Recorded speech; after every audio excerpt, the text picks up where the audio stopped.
What's up, everybody? It's Juggalotus from Fago Lovers, chilling here in the studio with Cryptic Wisdom. What up? Down here in Tucson, Arizona. So, let's get at this, man. 20 minutes of Cryptic Wisdom. Just came back from the gathering. Yes, sir. I know you were a little injured going out there. Yes, sir. Ankle hold up, everything go good? Yeah, it did, man. I was hobbling for a lot of the time out there. You know, I spent 3 days on it, and I wish to God I had a golf cart out there. Man, Everybody had carts out there. Yeah, I know. I'm like, where the fuck is my golf cart? Yeah, but I'm like, guys, it's my first time being brought out here. I'm not gonna make a big stink about it, even though I need it more than half of these fucking people right now. But it was cool, man. It held up. You know, I did my thing on stage, paid for it the next day, but showed it no mercy. No mercy. Now the gathering, of course, side of debauchery, a lot of nakedness, drug use. I know that was a scene you were into back in the day. Of course, going out there is probably a little bit more difficult, but what were your highlights out there? What were the things that you saw that made it stand out for you? Man, I saw a lot of titties out there. I never seen so many beautiful women just walking around topless in one location before. And I'm like, yes! I love it! It was cool. But other than that, man, I saw a lot of brotherly camaraderie out there. You know what I mean? A lot of people taking care of each other. People that shouldn't be taking care of other people taking care of other people. You know what I mean? Like, I saw some shit I can't unsee. Yep. And it was cool though, man. You know, a lot of people were fucked up. A lot of people were just there for the music. And a lot of people staying up way longer than they should have. Oh, of course. You know, people throwing soda at each other. I didn't get that. I'm sorry. I don't get the Fago showers. I think it's a sign of respect. It's a sign of respect. It is. I think it's gross, but I just don't like being sticky. No. Give you insight into that just for a second. Okay. Tequila got rocks in glass bottles. That's not respect. Right. If it's soda, water bottles, plastic things that aren't going to hurt you, it's respect. Is it? That's how it is. I mean, that's a line that's drawn in the sand out there. I mean, no disrespect to the culture out there. Just to put that out there. Definitely. I just didn't like being sticky. Yeah, and out there in the stickiness of Ohio anyway, it probably wasn't that great. Yeah. Hey, I felt bad for my friend. He got it worse than I did, though. I actually didn't get any soda thrown on me. Nice. But my friend, he's walking around, Steady P, he came out with me from Arizona, and he was walking around with these cases of Fago, handing them out to people, you know, promoting my set. And this one guy takes it. He's like, yeah, I'll take one, bro. And he opens it, and he starts drinking it. He's like, you want some too, bro? And he starts shaking it, and he pours it all over my homie, and then he walks away. We thought it was all over. He just throws the can at him and it hits him in the back of the head. See, but a can, that's not going to hurt. That's not going to injure unless it's full. He was cool, man. It's definite respect. He was cool about it. I mean, I would have been cool about it. It just didn't happen to me, thank God. Yeah, it's definitely an initiation rite, if you will, in the culture. I haven't been initiated yet. See, we're going to have to fix that next time we're here. Oh, man, he's about to break out Fago on me. No, I'm not going to do that. We got a lot of fans, of course, wide variety of social backgrounds. Right. The one thing that Juggalos do is they embrace good music and they throw shit at shitty music. Right. You didn't get shit thrown at you, so they must embrace you. How was your set? How were you received out there? The set was cool, man. It was hard being on the ankle up there, but you know, once you're up there and you got all this adrenaline pumping through you and you just show it no mercy, man. They were really responsive. They threw a lot of requests at me, stuff I didn't really plan on doing in the set originally. I ended up performing just because they wanted to hear it. And you know what's funny? I went up there thinking like, okay, I'm gonna do all my weird shit, and I'm gonna do all my really hardcore shit. Right. And they ended up requesting like my more meaningful songs, you know, like the stuff that I came up on. And I'm like, all right, I didn't really expect that. Like I thought they just wanted to hear all this shit to party to, but they wanted to hear a lot of my more thoughtful and thought-provoking songs. And it kind of gave me a new insight on that. I'm like, okay, they're not just people that are looking to party all the time. Right. They're human beings, you know. These people are all human beings just like me, and they have thoughts and feelings and emotions. It doesn't matter where you're at. Everybody's a human being. You know what I mean? And I thought that was really cool. It gave me a new outlook on the whole thing. And the gathering is definitely a melting pot. Like I remember when I was out there a couple years ago, it was, you know, 60-year-old men that were bikers and, you know, 15-year-old punks that, you know, it was like just a wide range, and it's because they bring out artists like you. It's because they bring out artists like Cannibal Corpse and other. Right. It's a wide, diverse range of people. So I'm glad that you were embraced that way. Yeah. A lot of artists that go there are surprised that Juggalos know their music as well as they do. That's the other thing. Like you said, they request stuff you didn't. Yeah. I didn't think they'd know that. Out of my wildest dreams. So it's good that you had a good experience out there. Yeah, would you go back? Oh hell yeah, I'd go back. I can't wait to be there next year. So, bring me back. Bring him back. Bring me back. So, coming back from the gathering, you just got back. Your album's coming out in 3 days. 3 days. Yeah, August 5th. X's and O's. And is that on your website, iTunes? It's gonna be everywhere. Right now, it's on pre-order it's on iTunes for pre-order, and everybody that pre-orders it gets 3 instant downloads. Talking to Myself, Problem, and Man in the Mirror, featuring Irv the Phenom. Okay. And it's going to be available everywhere digitally after the 5th. There's no hard copies right now. I wanted to make this a strictly digital release and give people a chance to appreciate that first. Okay. And who knows in the future, but yeah, August 5th, man. All right, I did see Irv the Phenom was on there. Yeah. I saw you had a lot of in your catalog. I was looking back at your collabs to find out like why the Juggalos were onto you to figure out who you'd worked with that fit. Of course, you had Hobson. Of course, you had Swizz. Irv the Phenom. They're all underground. Definitely in that culture. But then there was a lot of people outside of that culture. Of course, straight hip hop.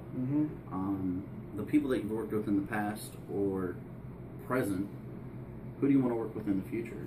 Man, I mean, who's like on your hit list for your next album? These are the top 5. Okay, like being realistic, like people I really want to like actually reach out to and try to get them on there. Right. Man, I'd like to get Slain on my next project. I think that would be really hot. People like Slain. I like Vinny Paz a lot. I really like to get him. I'm gonna have Wildcard on my next album for sure. That dude is doing his thing too. Shit, man. There's a few other artists. I can't really think of it off the top of my dome. The rest of them I'd really be reaching. Right. You know what I mean? Like I wanna fuck with artists like Yellow Wolf and Kendrick Lamar, people like that. One day.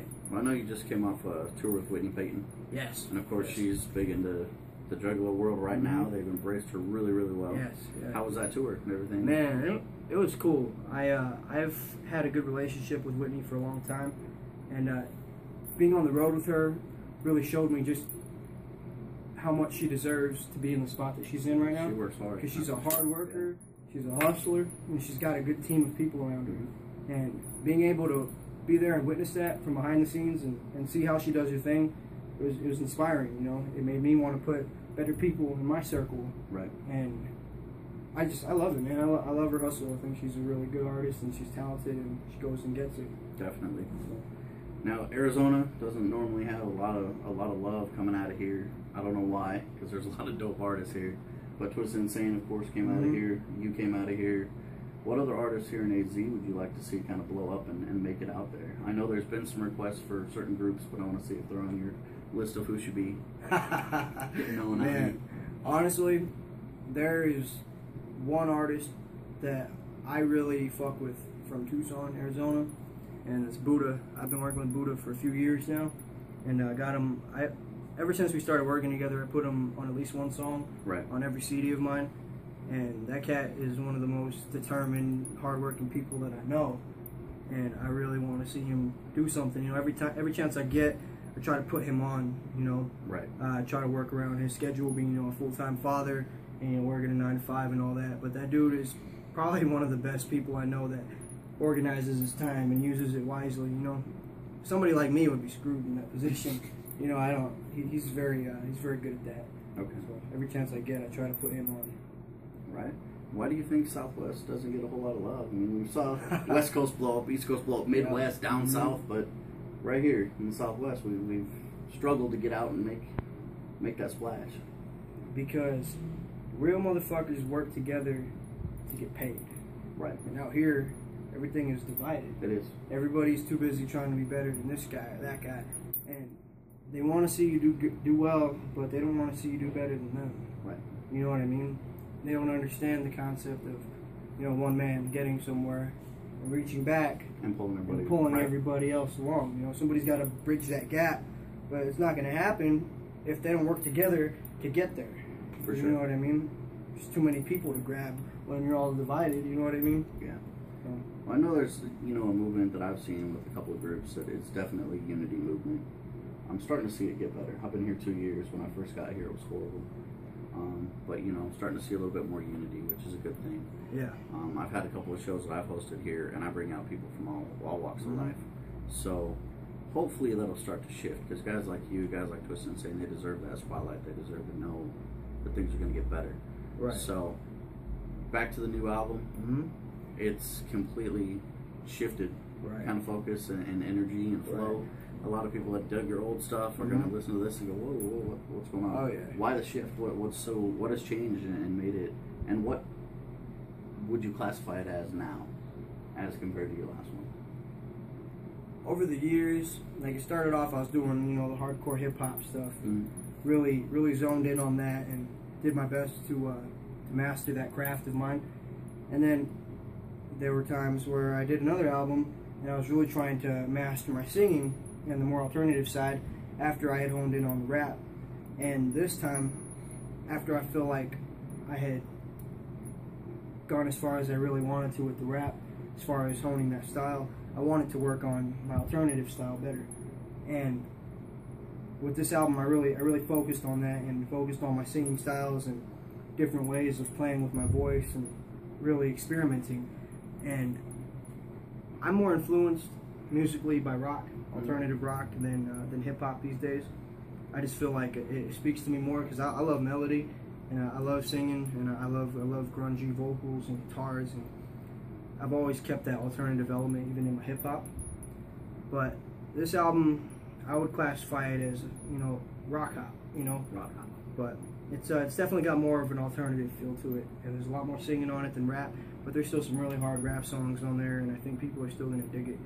It's gonna kind of be a bit of a shock to their system at first, you know, obviously, and but the response so far has been good.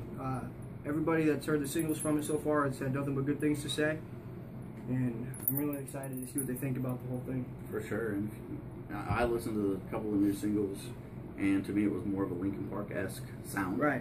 And I dug it, you know. It's definitely something that's new, and I, you know, listening to it, I was like, wow, this is completely different than I expected from them, you know? Yeah. So I'm looking forward to checking out what else you got going on. Okay. So what's in the future, man? You got this album coming out this week, and then what's next?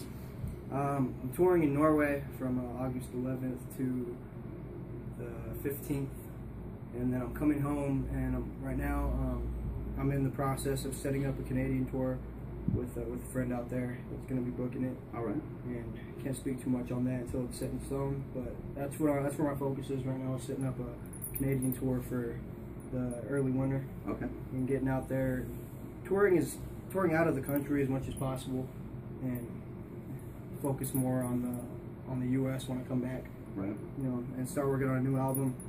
But right now, my focus is definitely on touring for the album. Nice. Okay, so internationally, you're being well received as well. I mean, Norway, that's quite the trip. What? How'd you get over there, man? Like, man, it's a funny story actually. About 4 years ago, I met this dude, and he was like, "Oh, I really love your music, man. I want to do some work with you, and I want to bring you out here and show you how we throw concerts out here." I'm like, "Yeah, okay, dude. You know, it's 4 years ago." I'm like, "Whatever, man. Yeah, that's cool. Sure thing, bud." And but I entertained it, and I gave him all my information. Every year, he's like, "Don't forget, you might still come out to Norway. I'm gonna bring you out." And then 2012 was the last time I heard from him. And 2 years later, he hits me up about last month. He's like, "Okay, so I finally secured a job for you," and he's like, "We're throwing a festival out here in Norway. I want you to come out. We'll put you up for a few days, and I want you to come out and headline the show. Be our U.S. artist." And I'm like, "Really? You serious?" Yeah, I'm like, "Are you serious right now?" Like 4 years ago. He's like, "No, I'm serious." He's like, "I need all your information." He's like, "How many tickets do you need?" I'm like, "You're gonna bring more than me out here?" He's like, "Yeah, you have a band or anything?" And my drummer just moved to the UK after we got back from the tour with Whitney Payton. And I was like, "Well, I have a drummer in Manchester." He's like, "All right, just get us his information. We'll fly him out too." I'm like, "You're fucking shitting me right now." So I'm like, "Okay." And I got him everything. I'm like, "All right, we'll see. Next day, dude had our tickets ready. Wow. I'm like, wow, I'm glad I got my passport. Right? It's really soon, you know, like, yeah, it gave me less than a month notice. Definitely. Well, that's cool, man. It's good to see, you know, your reach getting out that far. So, gathering next year, you're going to plan to be out there. Got a new album coming out. Yep. Got a lot of good things going, man. It's good to see. Yeah.